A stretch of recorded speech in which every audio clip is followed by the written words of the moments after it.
नमस्कार दोस्तों, स्वागत है आप सभी का नॉलिफाइड पर। Indian polity for UPSC civil services and other competitive exams, ये हमारा कोर्स चल रहा है। लास्ट क्लास में दोस्तों हम लोगों ने making of Indian constitution start किया था और उसमें हम लोगों ने ये पढ़ा था कि किस तरीके से जो कॉन्स्टिट्यूएंट असेंबली थी संविधान सभा, उसका गठन किया गया। आज हम उसी के आगे पढ़ेंगे और देखेंगे कि किस तरीके से संविधान सभा ने काम किया, कौन सी उसमें कमेटीज़ थी, कौन सी मेजर कमेटीज़ थी, कौन सी माइनर कमेटीज़ थी, कौन सी कमेटी के पास क्या काम था और उसके चेयरमैन कौन थे। तो आज हम इस चैप्टर को कंप्लीट करेंगे कि भारत का जो संविधान था, इंडियन कॉन्स्टिट्यूशन जो है, वो बना कैसे। ये चैप्टर आज हम कंप्लीट करेंगे। तो दोस्तों, शुरू करने से पहले मैं एक बार फिर से आप लोगों को याद दिला देता हूँ, प्लीज़ चैनल को सब्सक्राइब कीजिए ताकि सारे जो ये लेक्चर्स के वीडियोज़ हैं वो आपके पास टाइमली पहुँचते रहें। और दोस्तों, अभी हम इसमें और भी सारे कोर्सेज स्टार्ट करने जा रहे हैं, हिस्ट्री, ज्योग्राफी वगैरह के, तो वो लेक्चर्स भी इंपॉर्टेंट होंगे, वो भी आपके पास टाइमली पहुँचते रहेंगे। तो प्लीज़ सब्सक्राइब द चैनल। चलिए शुरू करते हैं। तो दोस्तों, कॉन्स्टिट्यूएंट असेंबली कैसे बनी, ये हमने लास्ट क्लास में पढ़ लिया है। तो ये जो कॉन्स्टिट्यूएंट असेंबली बनी, संविधान सभा जो बनी हमारी कॉन्स्टिट्यूएंट असेंबली, इसमें दोस्तों हर एक काम को करने के लिए एक कमेटी बनाई गई। तो कई सारी कमेटीज बनी और हर एक कमेटी के पास एक स्पेसिफिक काम दिया गया, हर एक कमेटी को, कि आप इस काम को करेंगे। तो लगभग 8 तो मेजर कमेटीज थी, 8 कमेटीज वर मेजर कमेटीज, और बहुत सारी माइनर कमेटीज थी, और हर एक कमेटी के पास एक स्पेसिफिक काम था संविधान से रिलेटेड, संविधान को बनाने से रिलेटेड, कि आप ये काम करेंगे। तो एक बार आइए देखते हैं कि मेजर कमेटीज कौन कौन सी थी। ये सारी की सारी कमेटीज दोस्तों इंपॉर्टेंट है, जो भी कमेटीज ज़्यादा इंपॉर्टेंट होंगी वो मैं आपको बताता चलूँगा। तो एक तो थी यूनियन पावर्स कमेटी, और इसके जो चेयरमैन थे वो थे जवाहरलाल नेहरू। इस कमेटी का काम ये था कि ये डिसाइड करती कि जो यूनियन यानी कि जो सेंट्रल गवर्नमेंट है, यूनियन में कौन कौन सी चीज़ें होंगी और उनके पास कौन कौन से पावर्स होंगे। ऐसी थी यूनियन कॉन्स्टिट्यूशन कमेटी, इसके भी चेयरमैन जवाहरलाल नेहरू थे। तो यूनियन कॉन्स्टिट्यूशन कमेटी जो केंद्र में संविधानिक पावर्स होंगी, कॉन्स्टिट्यूशनल पावर्स होंगी, उन सब के बारे में डिसाइड करने का काम इस कमेटी के पास था। एक था प्रोविंशियल कॉन्स्टिट्यूशनल कमेटी, और इसके चेयरमैन थे Sardar Patel. Provincial constitutional committee states के पास कौन कौन से कॉन्स्टिट्यूशनल राइट्स होंगे, कौन कौन सी पावर्स होंगी, इनके बारे में डिसाइड करती थी। सबसे ज़्यादा इंपॉर्टेंट कमेटी थी ड्राफ्टिंग कमेटी, और इसके चेयरमैन थे doctor B R Ambedkar. Baba Saheb Bhimrao Ambedkar इसके चेयरमैन थे। इस कमेटी को दोस्तों अभी हम डिटेल में फिर से पढ़ेंगे। ये सबसे ज़्यादा इंपॉर्टेंट कमेटी है, ड्राफ्टिंग कमेटी, जिसके chairman doctor B R Ambedkar थे। नेक्स्ट जो कमेटी है दोस्तों वो है advisory committee on fundamental rights, minorities and tribal and excluded areas, और इसके चेयरमैन थे सरदार पटेल। ये दोस्तों एक बहुत बड़ी कमेटी थी, और इस कमेटी में 5 जो थी वो सब कमेटीज थी। ये 5 सब कमेटीज कौन कौन सी हैं, इनमें से दोस्तों 2-3 कमेटीज के बारे में पूछा गया है लास्ट ईयर के एग्जाम्स में, यूपी पीसीएस में भी पूछा गया है और यूपीएससी में भी पूछा गया है। तो एक तो फंडामेंटल राइट्स सब कमेटी थी, जिसके चेयरमैन थे जे बी कृपलानी। एक थी माइनॉरिटीज सब कमेटी, और इसके चेयरमैन थे एच सी मुखर्जी। एक थी north east frontier tribal areas and Assam excluded and partially excluded areas sub committee, और इसके चेयरमैन थे गोपीनाथ बरडोलोई। और एक थी excluded and partially excluded areas sub committee, और इसके चेयरमैन थे ए वी ठक्कर। एक कमेटी बनी थी दोस्तों north west frontier tribal area sub committee. अब ये दोस्तों नॉर्थ वेस्ट फ्रंटियर जो उस टाइम था, ये सिंध बलूचिस्तान और पाकिस्तान वाला एरिया था। तो जब संविधान सभा बनी थी, कॉन्स्टिट्यूएंट असेंबली बनी थी हमारी, तब ये कमेटी बनाई गई थी। लेकिन बाद में सिंध और वो नॉर्थ वेस्ट फ्रंटियर वाला एरिया, ये सब पाकिस्तान में चला गया, तो इस कमेटी का कभी ज़रूरत पड़ी ही नहीं। तो ये कमेटी केवल कागजों पे ही रह गई, और वो वाला एरिया सब पाकिस्तान में चला गया। तो ये केवल 4 ही कमेटीज रह गई थी, 4 ही सब कमेटीज रह गई थी, जो कि इस कमेटी के अंदर थी, जिसके कि चेयरमैन थे सरदार पटेल। नेक्स्ट कमेटी दोस्तों रूल्स ऑफ प्रोसीजर कमेटी, और इसके जो चेयरमैन थे वो थे डॉक्टर राजेंद्र प्रसाद। ये जो प्रोसीजर्स होंगे पार्लियामेंट्स में, असेंबलीज में, उन सब के बारे में जो रूल्स बनाने का काम था वो इस कमेटी का था। एक थी states committee, committee for negotiating with states, और इसके चेयरमैन थे जवाहरलाल नेहरू। तो आप लोगों को पता है कि उस टाइम पे भारत में रियासतें थी, स्टेट्स थे, लगभग 550 से ज़्यादा स्टेट्स थे, उनको किसी तरीके से इंडिया में मिलाना था। तो ये जो कमेटी था इसका काम यही था, और इसके चेयरमैन थे जवाहरलाल नेहरू। और लास्ट जो मेजर कमेटी थी वो थी स्टीयरिंग कमेटी, और इसके चेयरमैन थे डॉक्टर राजेंद्र प्रसाद। अब दोस्तों देख लेते हैं माइनर कमेटीज कौन कौन सी थी। एक कमेटी थी committee of function of constituent assembly, और इसके चेयरमैन थे GV Mavalankar. Other order of business committee, इसके चेयरमैन थे doctor K M Munshi. House committee, इसके चेयरमैन थे बी पट्टाभी सीतारमैया, ये कांग्रेसी थे, बहुत बड़े नेता थे कांग्रेस के। नेक्स्ट जो इंपॉर्टेंट कमेटी है दोस्तों वो है ad hoc committee on national flag, बहुत इंपॉर्टेंट है, कई बार एग्जाम्स में पूछी जाती है। इसके चेयरमैन थे डॉक्टर राजेंद्र प्रसाद। फिर नेक्स्ट कमेटी थी special committee to examine the draft constitution, और इसके चेयरमैन पंडित नेहरू थे। नेक्स्ट कमेटी है क्रेडेंशियल कमेटी, अल्लादी कृष्णा स्वामी अय्या, ये इसके चेयरमैन थे, ये इतनी इंपॉर्टेंट नहीं है। फाइनेंस एंड स्टाफ कमेटी, इसके चेयरमैन थे doctor Rajendra Prasad. Hindi translation committee थी एक उर्दू ट्रांसलेशन कमेटी थी, एक थी प्रेस गैलरी कमेटी जिसकी चेयरमैन थी उषा नाथ सेन। नेक्स्ट कमेटी है ad hoc committee on citizenship, इसके चेयरमैन थे एस वरादाचारी। दोस्तों इस कमेटी को मैं इस टाइम पे इम्पॉर्टेंट मानता हूँ, वो इसलिए मानता हूँ क्योंकि CAA और NRC के ऊपर बहुत सारे प्रदर्शन हुए हैं, इस टाइम पे बहुत सारे प्रदर्शन हुए हैं। तो CAA और NRC के चक्कर में जो सिटीजनशिप वाला मैटर है ये बहुत ज़्यादा इंपॉर्टेंट हो जाता है, इस वजह से इस एडहॉक कमेटी को मैं इंपॉर्टेंट मानता हूँ। तो इसको आप जरा ध्यान से देख लीजिए, और इसके चेयरमैन थे एस वरादाचारी। फिर थी committee on chief commissioner provinces, और इसके भी चेयरमैन थे बी पट्टाभी सीतारमैया। ये मैंने आपको बताया था कि जो ब्रिटिश इंडिया थी उसमें 4 चीफ कमिश्नर्स प्रोविंसेस थे, तो उनके साथ कैसे डील करना है ये काम ये कमेटी देखती थी। नेक्स्ट कमेटी है कमीशन ऑन लिंग्विस्टिक प्रोविंसेज, और इसके थे जो चेयरमैन वो थे SK धर। और ये जो SK धर साहब थे ये कॉन्स्टिट्यूएंट असेंबली के मेंबर नहीं थे, संविधान सभा के सदस्य नहीं थे। ऐसे ही expert committee on financial provision, इसकी चेयरमैन नलिनी रंजन सरकार थी, ये भी मेंबर नहीं थी। फिर नेक्स्ट कमेटी है ad hoc committee on the supreme court, और इसके जो चेयरमैन थे वो थे एस वरादाचारी, और ये भी मेंबर नहीं थे।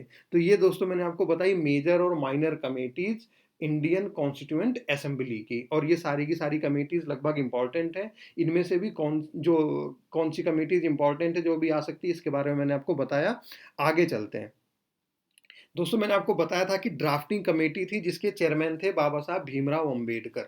तो ये जो ड्राफ्टिंग कमेटी है दोस्तों, ये सारी कमेटीज में सबसे ज़्यादा इम्पॉर्टेंट थी, क्योंकि सबसे इम्पॉर्टेंट काम इसी कमेटी के पास था कि संविधान को ड्राफ्ट कैसे करना है, how to draft the constitution, ये काम था ड्राफ्टिंग कमेटी के पास। तो एक बार जरा हम इस ड्राफ्टिंग कमेटी को ध्यान से देख लेते हैं कि ड्राफ्टिंग कमेटी क्या थी। इसको जो सेटअप किया गया था, जो बनाया गया था, वो बनाया गया था 29 अगस्त 1947 को। और इस कमेटी के जो चेयरमैन थे वो थे बाबा साहब भीमराव अंबेडकर, और इसमें टोटल थे 7 मेंबर्स। तो ये याद रखिएगा कि ड्राफ्टिंग कमेटी में कितने मेंबर्स थे, 7 मेंबर्स। और दोस्तों इन सारे के सारे मेंबर्स के नाम को आप याद कर लीजिए, क्योंकि ये कई बार एग्जाम्स में पूछा जाता है कि कौन ड्राफ्टिंग कमेटी का मेंबर था और कौन ड्राफ्टिंग कमेटी का मेंबर नहीं था। तो टोटल 7 मेंबर्स थे। डॉक्टर BR अम्बेडकर चेयरमैन थे, ये सबको पता रहता है। N गोपाला स्वामी अयंगर थे। अल्लादी कृष्णा स्वामी अय्यर थे। डॉक्टर KM मुंशी थे, ये नाम याद रहता है, डॉक्टर KM मुंशी इंपॉर्टेंट नाम था। N गोपाला स्वामी अयंगर, अल्लादी कृष्णा स्वामी अय्यर, अयंगर और अय्यर, अगर कुछ ना याद हो तो ऑब्जेक्टिव टाइप के क्वेश्चंस के लिए ये लास्ट वाले नाम ही याद करते चाहिए। 5वें जो थे वो थे सैयद मोहम्मद सादुल्ला। तो सैयद मोहम्मद सादुल्ला साहब थे। N माधव राव थे। ये दोस्तों और जो ओरिजिनल ड्राफ्टिंग कमेटी थी उसके मेंबर नहीं थे। इन्होंने एक सदस्य थे BL मीटर, जिन्होंने कि बाद में रिजाइन कर दिया था अपने खराब स्वास्थ्य के चलते हुए। तो ये इन्होंने उनको रिप्लेस किया था, N माधव राव साहब ने। लास्ट जो मेंबर थे वो थे TT कृष्णामचारी साहब थे, और इन्होंने रिप्लेस किया था DP खैतान को, जिनकी की मृत्यु हो गई थी 1948 में। तो ये 7 मेंबर्स थे। अब इन सातों नामों को याद करने के लिए आप अपना कुछ फॉर्मूला बना लीजिए, कुछ भी कर लीजिए, लेकिन ये सातों के सातों जो नाम हैं ये आपको याद होने चाहिए। ठीक है, अगर आप देखेंगे दोस्तों तो 3 नामों में तो कृष्ण ही है, एक गोपाल है, एक कृष्ण है और ये भी कृष्ण है। तो कृष्णा स्वामी, कृष्णामाचारी और गोपाल स्वामी, तीन नामों में तो यही हो गए। बी आर अम्बेडकर साहब का नाम हम लोगों को याद रहता है, के एम मुंशी भी हमको याद रहता है। अब माधव है, ये भी कृष्ण है। तो सारे का सारा ये जो ड्राफ्टिंग कमेटी थी ये कृष्ण के नाम पे ही चल रही थी। एन गोपाला स्वामी, अल्लादी कृष्णा स्वामी, इनको आप ए कृष्णा स्वामी भी कह सकते हो, इनको टी टी कृष्णामाचारी कह सकते हो, और के एम मुंशी साहब, एन माधव राव साहब और सैयद मोहम्मद सादुल्ला। तो ये एक सेक्युलर कमेटी बन गई, इसमें दोनों ही धर्मों के लोग रिप्रेजेंट कर रहे थे। तो इस तरीके से आप ये सातों नाम याद कर लीजिए। चार तो कृष्ण के ही, कृष्ण भगवान के अपने सिनोनिम्स हो गए, बी आर अम्बेडकर हो गए पांचवें, और सैयद मोहम्मद सादुल्ला और के एम मुंशी। तो ये सात नाम, इन सातों नामों को याद कर लीजिए।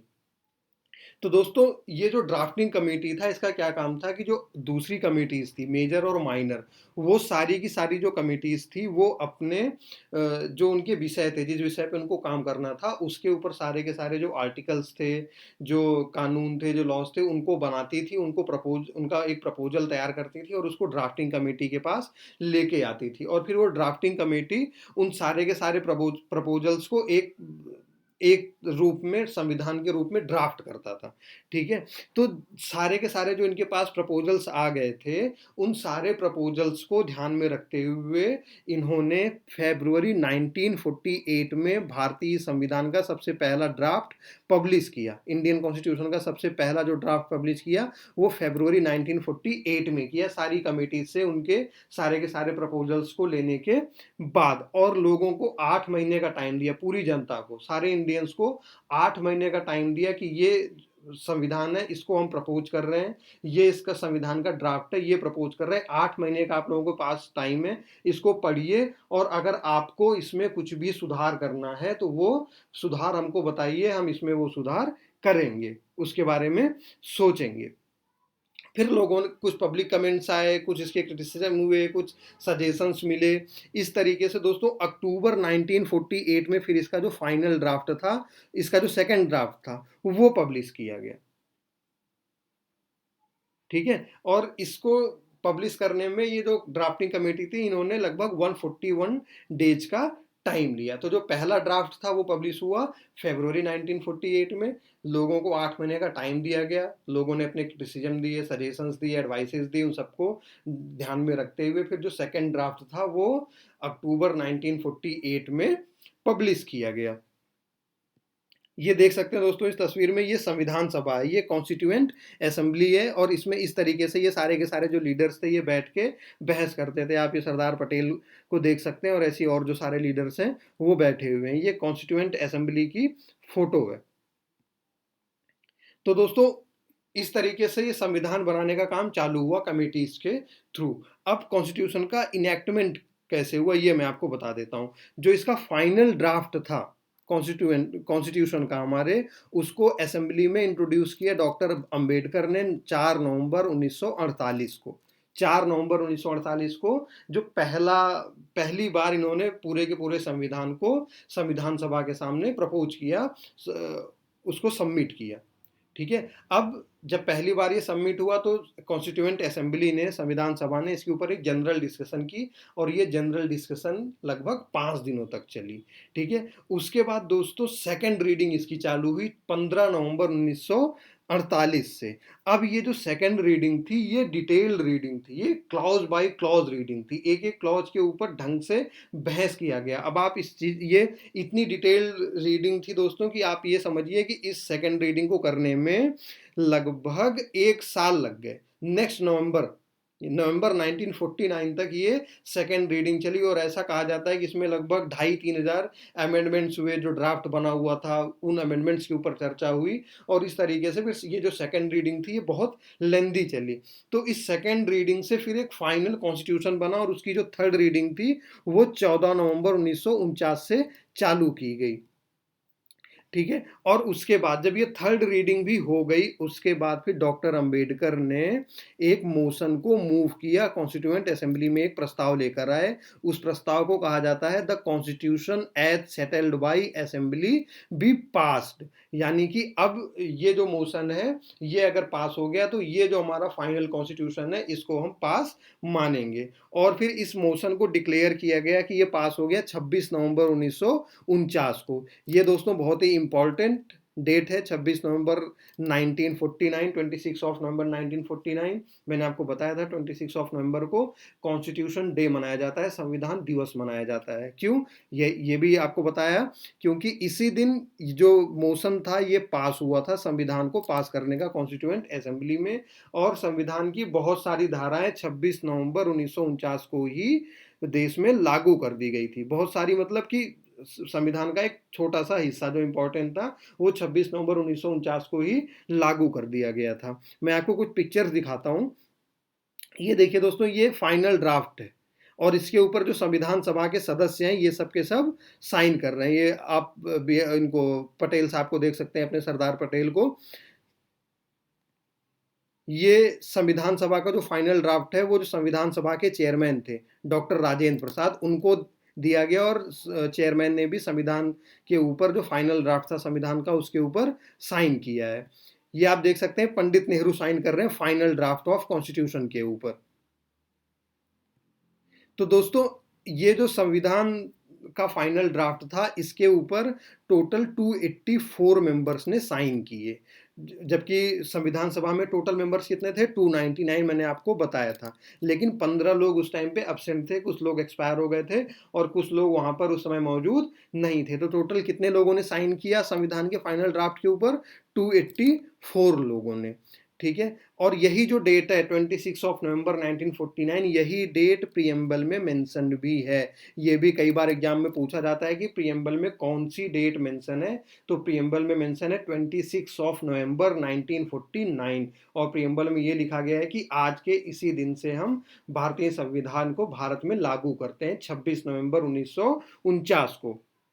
ये जो दोस्तों ओरिजिनल कॉन्स्टिट्यूशन बना था इसमें क्या क्या था, एक तो प्रीएम्बल था, 395 आर्टिकल्स थे और 8 शेड्यूल थे, 8 शेड्यूल्स थे, जो कि बाद में अभी इस टाइम अगर आप पूछेंगे तो जो कॉन्स्टिट्यूशनल अमेंडमेंट्स है, संविधान संशोधन है, वो होते होते इस टाइम पे 450 से ज़्यादा आर्टिकल्स हो गए हैं और 12 शेड्यूल हो गए। प्रीएम्बल तो है ही है।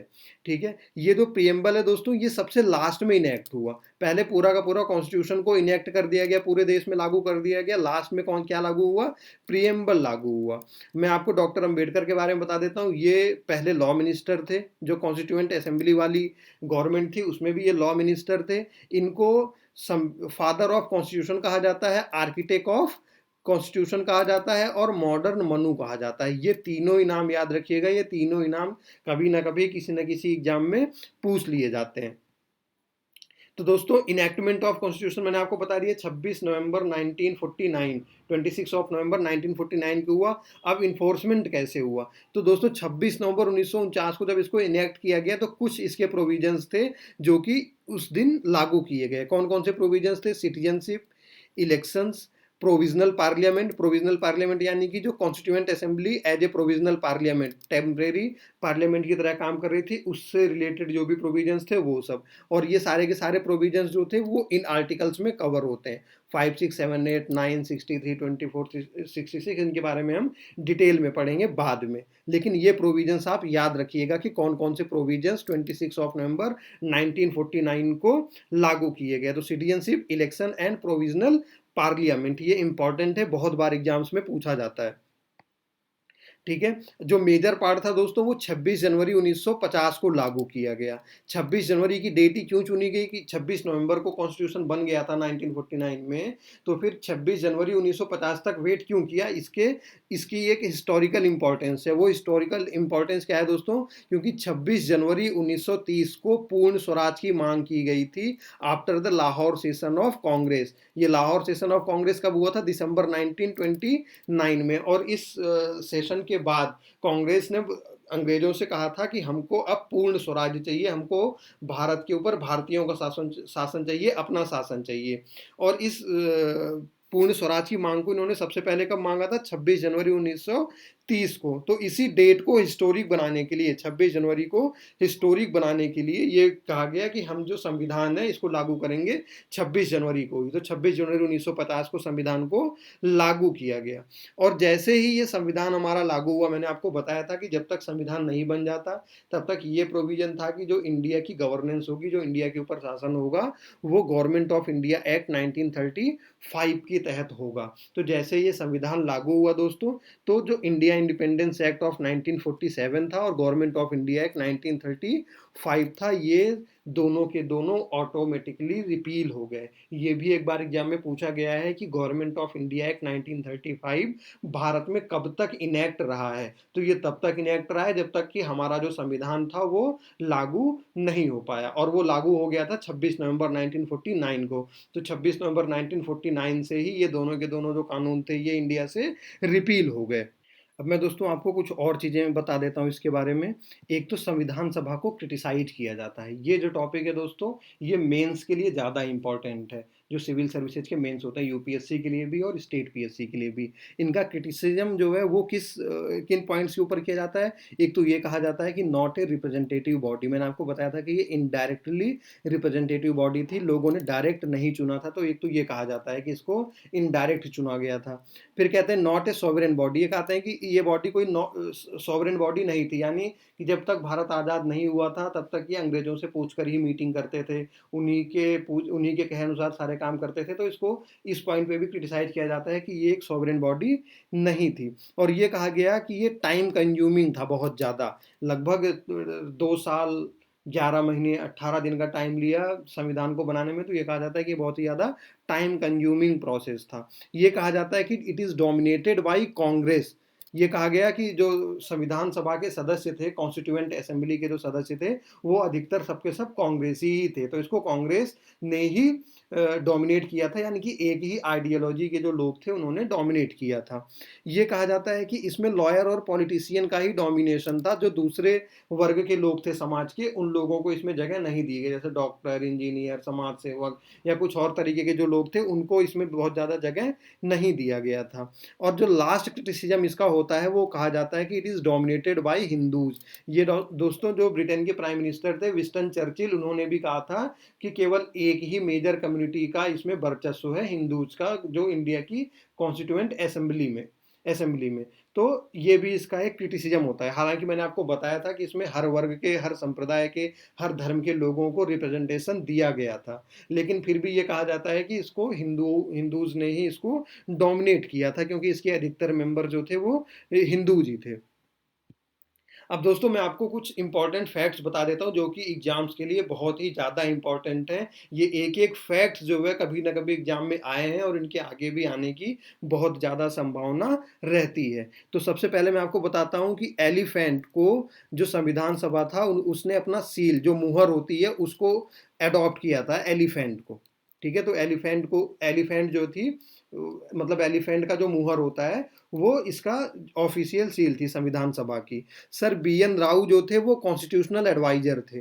ये नाम याद रखिएगा, बहुत बार एग्जाम में आ जाता है। सर बी एन राव, इनकी बुक वगैरह भी है जिसने कि कॉन्स्टिट्यूएंट असेंबली की जो वर्किंग थी उसके ऊपर इन्होंने बुक्स वगैरह लिखी है। बी एन राव ने, ये कॉन्स्टिट्यूशनल एडवाइजर थे, लीगल एडवाइजर थे कॉन्स्टिट्यूशनल असेंबली के, sir B N Rau.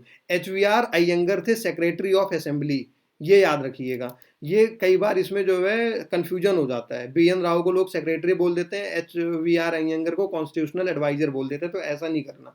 H V R Iyengar जो थे ये सेक्रेटरी ऑफ असेंबली थे और बी एन राव जो थे ये कॉन्स्टिट्यूशनल एडवाइजर थे, लीगल एडवाइजर थे। ठीक है, एस एन मुखर्जी थे जो कि चीफ ड्राफ्ट्समैन थे। S N Mukherjee.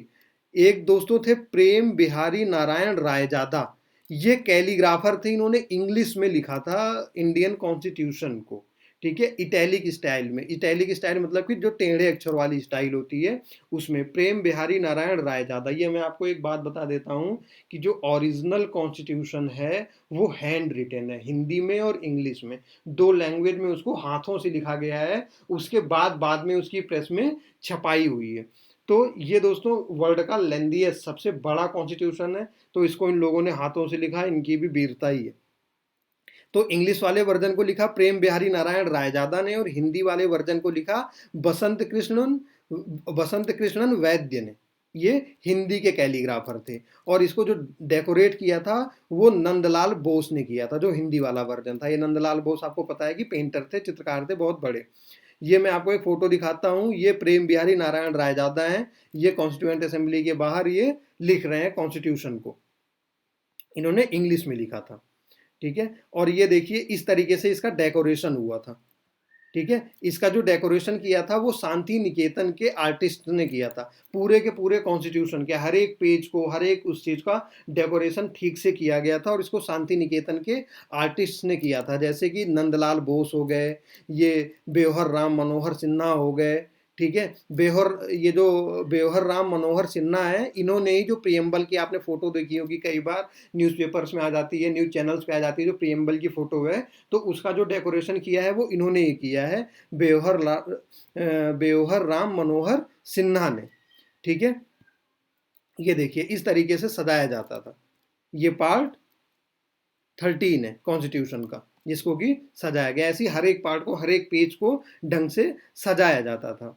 तो दोस्तों ये जो कॉन्स्टिट्यूशन है, इसको जो पब्लिश किया गया था ये देहरादून में किया गया था और इसको जो फोटो लिथोग्राफ्ट किया था, यानी जो इसमें जो फोटोग्राफ्स हैं वो सर्वे ऑफ इंडिया ने किया था। इसमें जो फोटोग्राफ्स वगैरह लगाए गए थे वो सर्वे ऑफ इंडिया ने लगाए थे। तो देहरादून में दोस्तों एक सरकारी प्रेस है, वहीं पर इसका प्रकाशन हुआ था, वहीं से ये पब्लिश किया गया था, ठीक है। अच्छा, मैंने आपको बताया था कि जो कॉन्स्टिट्यूएंट असेंबली थी दोस्तों, ये प्रोविजनल पार्लियामेंट की तरह भी काम करती थी जब तक कि भारत में जनरल इलेक्शन नहीं हो गए। तो जो कॉन्स्टिट्यूएंट असेंबली थी वो अलग दिन बैठती थी और प्रोविजनल असेंबली, सेम लोग एज ए प्रोविजनल असेंबली अलग दिन बैठते थे। तो जो कॉन्स्टिट्यूएंट असेंबली है उसका जो सबसे पहली मीटिंग हुई थी वो मैंने आपको बताया था कि वो 9 दिसंबर को हुई थी, ठीक है। लेकिन जो डोमिनियन लेजिस्लेचर, जो एज ए लेजिस्लेचर ये लोग बैठते थे, इसकी जो फर्स्ट मीटिंग हुई थी वो नवंबर 17 1947 को हुई थी। ये डेट भी याद रखिएगा कि as a legislative body, as a legislature assembly, इन लोगों की सबसे पहली मीटिंग हुई थी नवंबर 17 1947 को। और पहली मीटिंग में इन्होंने जीवी मालवलंकर को स्पीकर अपना चुन लिया था। तो ये क्वेश्चन कई बार आता है कि भारत की लोकसभा के पहले अध्यक्ष, पहले स्पीकर कौन थे। तो ये पहले स्पीकर थे जीवी मालवलंकर और लोकसभा की जो सबसे पहली मीटिंग हुई थी वो हुई थी नवंबर 17 1947 को, ठीक है।